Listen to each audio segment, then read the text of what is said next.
Hey, everybody. Thank you for joining.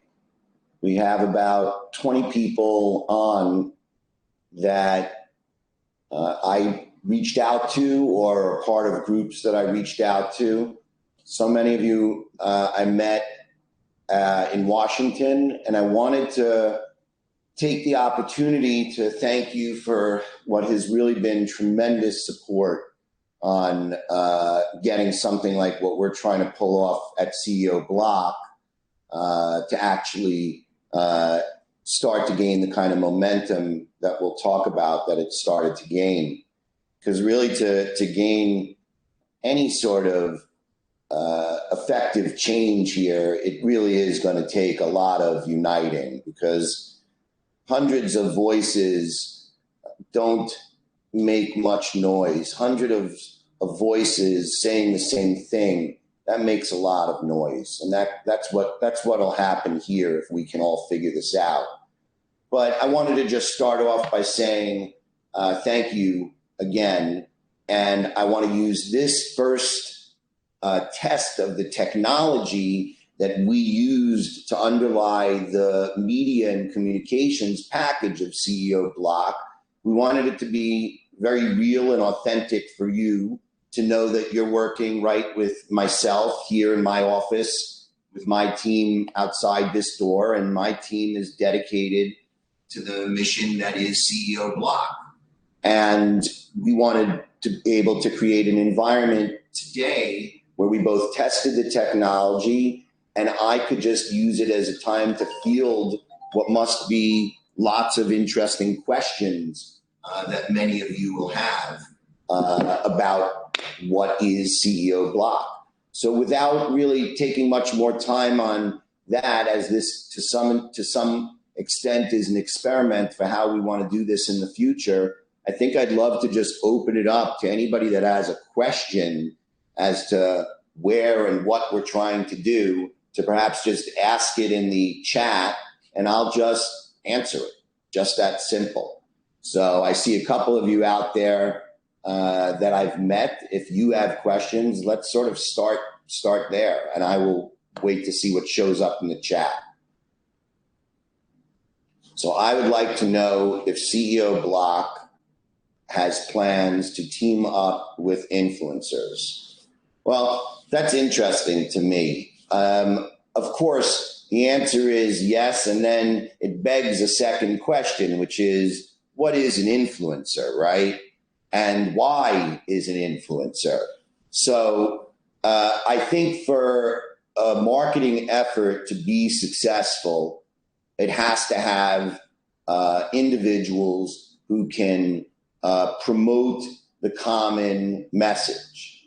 And definitely, whatever the influencer, again, I'm not sure I love that term as much as I did when I first heard of it, but whoever the authentic voice is that people will listen to, those voices, we're going to create some sort of a structure within CEOBLOC so that we identify who are those trusted individuals. Same way as people ask me all the time, which CEOs, I already see, like Mike asked it in the second question.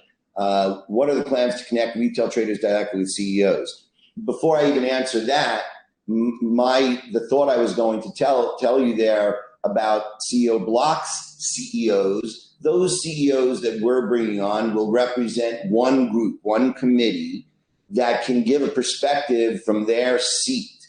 At the same time, there has to be a group within CEOBLOC which are authentic voices, influencers if you call them. There has to be one which are who are the correct attorneys to use. There's way too much even people who claim to have data, and I don't know that they all have data. Part of uniting means part of just cleaning up stuff that's out there. And so, Mike, you wrote, what are the plans to connect retail traders directly with CEOs? Here's the thing. I think, particularly, Mike, because you and I have met, I am an individual who is comfortable talking directly to retail in the way I do. Not every CEO is comfortable with that. And I don't know that anybody should say all CEOs have to communicate with their retail investors the way one other individual does. Certainly, I think across the board, all CEOs could improve upon, including myself, improve upon the communication to their retail shareholder base. And they should not just speak to their retail shareholder base like that retail shareholder base is an institutional shareholder base. That doesn't make sense. They have to communicate from a perspective, again, that they believe they're both educating and helping their retail investor base. And so I hope that CEOBLOC represents that opportunity for some CEOs to find a medium, whether it be writing, whether it be holding town hall meetings like this, joining panels, whatever it is. I'm hoping to connect them more directly with their retail investor group as a whole. I see a lot of companies signed up for Share Intel. Will there be updates from those companies or CEOBLOC, and how long does it take? We signed up with Share Intel. We sign up with a multitude of data platforms to monitor all sorts of streams of data. Share Intel is a great platform for us to manage what is one thread of stock trading. We use another platform and some proprietary stuff as well, to track what is chatter, to track what is all sorts of movements that are not necessarily even implicit in the data that Share Intel can track. And these are some of the things that I think when I work with other CEOs that I hope to be able to explain to them, right? Meaning this concept that we all use Share Intel. Share Intel is a good thread for CEOs to follow. It is a data input point, one that I recommend that you at least take a first look to determine if, in point of fact, your stock is truly struggling, because not every stock is being naked shorted. So people have to determine for themselves, and using companies like Share Intel are particularly helpful in discovering that truth. What are the next steps forward in the war on naked shorting? So what are the next steps for CEOBLOC, right? Because I look at my time in three ways, right? There's CEOBLOC, which is an activist group, how that gets structured and what kind of committees and others will be needed to keep that as a solid group is something that we're going to have to do a discovery and exploration of over the next couple of months. But I think that there are some clear steps forward at a top level for CEOBLOC that I can give you my perspective on. For CEOBLOC, it's about right now spending some time. I have to spend some time there in Washington with a number of lobbyist firms that I'm not going to disclose at this point, that will help us strategize for real, not just all shouting into an echo chamber that can be taken advantage of by even more powerful forces. When we stop doing that and we create a singular voice, we need a distribution channel that can be heard. And so that's kind of like my number one priority of the next thing I'm doing in the war on naked shorting. There are many other ones. I don't know that I want to go into that many of them, but I thought it would be helpful to tell you what I'm doing in particular. How are we recruiting CEOs, or who is? I am handling that personally. Right now, I have spoken to 2 CEOs in what I would consider a more in-depth conversation. The most important thing in talking with the few CEOs is forming some sort of a great retail compromise, something that unites all of the CEOs in a common cause. And how to define that, everybody has an opinion, and that's fine. And we are all having extremely good dialogue. And we'll continue to update people as that occurs, which CEOs we will be announcing. But really the first step is for the 2 or 3 that I'm having active discussions with, meaning I've had exploratory conversations with many people, but the ones that I'm trying to bring on first, so that this is a strong committee with checks and balances of people who have varying opinions, but have sort of a common enemy, but are able to each contribute from very different avenues. And a great many of them are CEOs. And those CEOs, they have to make sure that the organizations they're joining reflect their company's ideals and principles. And so I don't think it will take much longer, but I don't have any announcement to make on which CEOs those are at the moment. Is there any kind of appropriate vetting process established on both? Yes, and once we get through this first few CEOs, then I'm going to publish transparently, which is how I intend to conduct CEOBLOC from the get-go. CEOBLOC will be the most transparent organization of its kind, just like this, where we will be able to communicate out in the open. And so whatever vetting process will be done in a public fashion, so that we can determine, not just as CEOs who we think should be brought on, but what do the influencers think, who are out there putting their reputations on the line. Again, not so in love with the influencer title, but we can work on that. Regarding share intel or any type of price that we use to track trades, are there boundaries in regard to bandwidth limitations with increasing companies joining CEOBLOC? Look, CEOBLOC is, at the moment, I have to figure out, other than myself and a few very key members who are partnering with me and have been dedicating a lot of time to it, and some money that we've put into it, and at any time for the moment, what drew me into the battle is my own company, Created, and so Created as the first member is going to definitively continue to finance whatever needs we need to get this thing started. But eventually it costs money. And so I don't really know how to structure the business yet as we need to start making money, where does that money go and what happens? But what I can promise you is that I intend on being completely authentic about it on calls such as this all the time with the group, as long as we stay united against a group of principles which have to be constructed such that everybody involved feels comfortable. And I believe that's doable. What role can the retail investor play in CEOBLOC? Great question. That was one of the questions that we had in advance of the call. And, at the moment, it's quite amazing that the amount of information that one can take in through the audience of CEOBLOC at this moment. It's very powerful. And I myself am trying to wrap my head around it.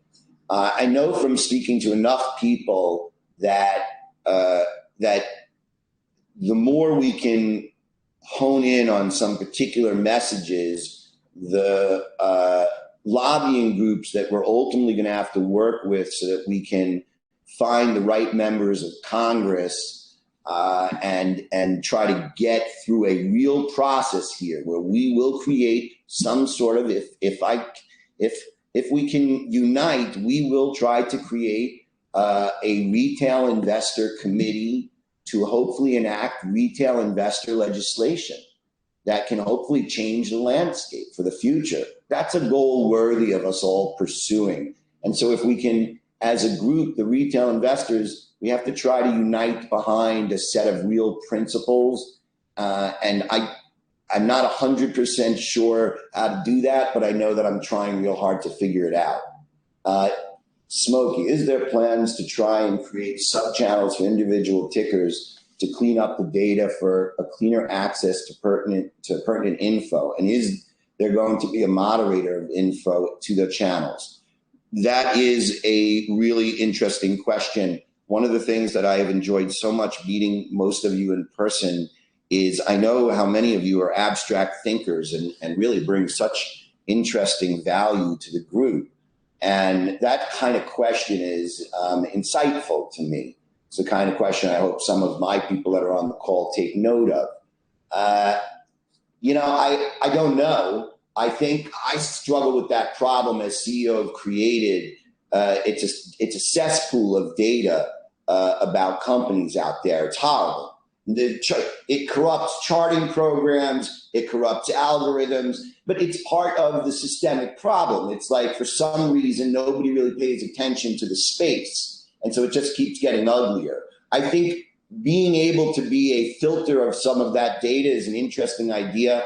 I have to run that one by the developers. Thank you for that idea. John, I look forward to us speaking directly, as this is for me just really a great opportunity to test this kind of dialogue with a group like yours and see how efficient we can be in creating actual agendas and whatnot. But I look forward to chatting with you later. Any plans to offer a video series for educational purposes to CEOs? As you know, there exists no magic book to help CEOs navigate capital raises and market activity or other pitfalls to avoid. I think that's a great idea. To speak frankly with everybody, at the same time, I sometimes wonder, when we try to educate CEOs, does that education get bastardized and weaponized by someone else? And so all of a sudden, the thing that we're really trying to achieve, we're self-defeating, right? We're creating a problem by trying to solve a problem. And so, if I was to say there should be something educational for CEOs, right? I think it's more about like a general understanding of how this environment works. Like, I don't think the average retail investor has a strong enough grasp of what the term toxic debt means, right? And so, like, before I think we even get to educating the CEOs, I think we have to educate the investors in a way first. And then I think that the groups such as myself and you, I hope to sit on this advisory board, we have to then try to figure out how to create an educational process for CEOs, particularly ones that we vet and think are worth it. Carls, in addition to the monthly fee, can peeps pay additional amount as donors to help others per se? I love that you asked that question about fees. For any grassroots to launch, a group of people have to come together. And yes, money is part of a sacrifice. And some people can make it and some people can't. I'm not convinced that we should charge any fee. I don't know. I knew that when we started it, that I would believe in it more. No matter how hard I believe in it, I would believe in it more if I believe that other people believe in it. And so charging money just made sense to me at the beginning as a subscription concept. I wish the whole thing could be structured really as a donor concept so that everyone could listen in on calls like this. But I'm not yet.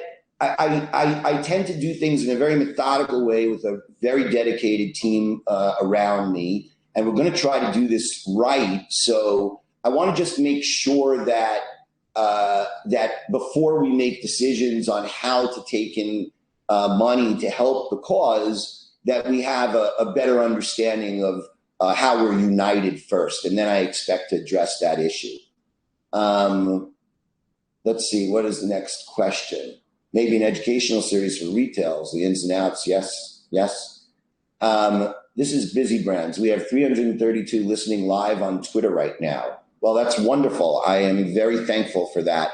I love that we can live in a world of tech. Someone told me that Twitter, the Twitter structure is since July. Is that right? That the technology has even been around for us to gather like this. And so to see the technology then integrate such that I can be doing this and you can be joining and the voice can spread that fast is really encouraging to me. Thank you for letting me know that.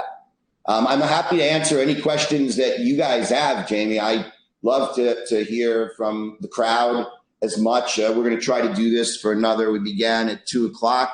I figured this test run we would do for 30 minutes, do another kind of 9 minutes of questions, and then reach out to everybody and give everybody my perspective on how this all worked. Donor, that is addition to the current fee. Yes, I agree. I personally want to make sure that I can give a nice donation to the group, but I don't, no matter how much I'm anxious to get us off the ground and get moving, I want to make sure that I structure it impeccably so that I have to figure out what the right channel for making donations to something like a CEOBLOC is. There isn't really anything like it because, look, there are other things happening, but I don't know. I'm hard pressed for someone to show me a group like ours, which is as transparent and as invested as we are in an activist cause around this movement. You spoke of a rally in March. Is there any update on that? Yes, there is an update on that. My goodness, I love this town hall thing that you can remind me of things I need to remember. You spoke of the rally in March. Yes. So we put in an application. This is a really kind of funny story. We put in the application, and the person who put in the application, I asked them not to put my cell phone number on, but they did. And so I got a call from the head of special operations of the police group here in New York about me wanting to protest Jeremy Fromer. And I was like, no, it's an organization. We're putting it together. I was part of another organization. I said, and I referenced the DC rally, and I said, we're just trying to see what the space opportunities is. And the New York City officer says to me, so why are you calling me? And I said, well, I just want to make sure we can do it. He goes, yeah, just show up with a couple of signs and start walking around. What are you asking me what you need to do? And then it turns out that the thing I wanted to do, I needed to speak to the Parks Commission. So I was on the wrong track. It was a funny dialogue with the New York City police. So now I have to figure out where exactly to hold the protest. So the short answer is, yes, we are trying to do something in March. And if I have my way, we're doing something in March. I just got to figure out where and how to structure it. And my goal, just so like we can talk about it, is, look, I'm not looking to create some giant stir. I'm trying to build on Mike's mantle that he started, right? And it's not Mike's or my mantle, right? There's a torch that can be passed around amongst many people who can use a model of peaceful protest that we can be an example of, I hope. And so we're going to get something going in March. Can we use CEOBLOC as a donation taker for future activist events? Perfect question. Look, I've spent a lot of time, as many of you know, my day job is being CEO of Created. And Created is a company that is deeply embedded in the technology space. Producer, I'm seeing somebody saying they have no audio on there, no audio from me. So, you know, my objective is that all of us in our different structures should be able to take advantage of what are technology pipes that can be transparent to the user group, such that creating a campaign for a particular issue is perhaps one way of solving it, but perhaps another is to find the right donors who can start with sort of like ground level participation with everybody at the same level, and then perhaps some sort of a metric or applicable grading system to determine what I believe has to be some sort of quality control that's in place. Wagner Park. What company CEOs are part of this you should have it on the website. So I said earlier, we're still drawing up the, we joke around about it at the moment. We don't know the name to call it, whether you want to call it the Constitution, the Compromise, the Rules of Engagement, the Behavioral Code, whatever you want. We're trying to write it up. And it's a group of very smart people trying to write something up that's very smart, and it takes some time to get something like that out. And then I want to be able to show it to everybody so that you all think that it's a good idea. So I can't really go into the details of which CEOs I'm talking about right now, because the whole process of figuring it out so that we can control liability, because CEOs, look, we're the ones who actually, we have in many ways the most to lose by, we've done in many ways, particularly ones like me who are both, one of the largest investors in the company and tied up almost all my fortune in it. If you're a founder CEO, you most assuredly are somebody that I'd like to have in this group, but you're also the person that's right out there on the front line from a fiduciary standpoint. So you have to be careful when signing up to sort of collaborate this way with a group of people. But the thing is, we're collaborating in the interest of our investors. That's kind of where a lot of CEOs become fearful, because I think a lot of legal counsel that informs them or guides them is basically taking a short answer or the short route to a very conservative viewpoint that is not nearly as progressive as I would suggest they be. The perfect spot, New York Wagner Park. I'm sure the production group here is taking note in that. Just a shout out to those who were at Occupy SEC 2023. I've seen the editing group that's right now working on putting together the interviews that took place that were filmed by our crew. Some of them are really amazing, and I'm really looking forward to getting those posted and out there. Let's see. Westview News said it's a good place to protest. Well, that certainly is it certainly is a paper that understands the meaning of the word protest. So I guess that must be if I was going to do a listicle of top 10 places to protest in New York, I would definitely call Westview News to see what their thoughts were. Washington Square Park is good neutral ground. That's correct. Washington Square Park would be my favorite place to protest. After that, we could hear some great music. There's always such great music playing there. And more Washington Square support. United we fight. So let's see. It's 228.59, 229. This was a really great first attempt at using this technology and me figuring out how to have a dialogue with all of you. We're definitely going to have to figure out what to do going forward so that we can grow the group. And I'm looking forward to chatting with you guys independently, but probably pretty quickly on a meeting like this, kind of do it impromptu, sometimes for 10 or 15 minutes. I look at these meetings much more as planning. That's why I don't open them up to tens of thousands of people. And that's why for the moment, I have to continue to structure this where it's either a particular group that we're trying to onboard and vetting that group and making sure that we give them the right amount of free signups to CEOBLOC. But whatever the method is, we have to try to control the initial funnel so that we create a qualitative environment of like-minded individuals. And we must have a guiding board of principles for the board and the lawyers of the CEOs to actually buy into so that we can all then line up together. Thank you again to the 388 people listening out there, Jamie. I appreciate that as well. We'll speak all again soon. Thank you. So long.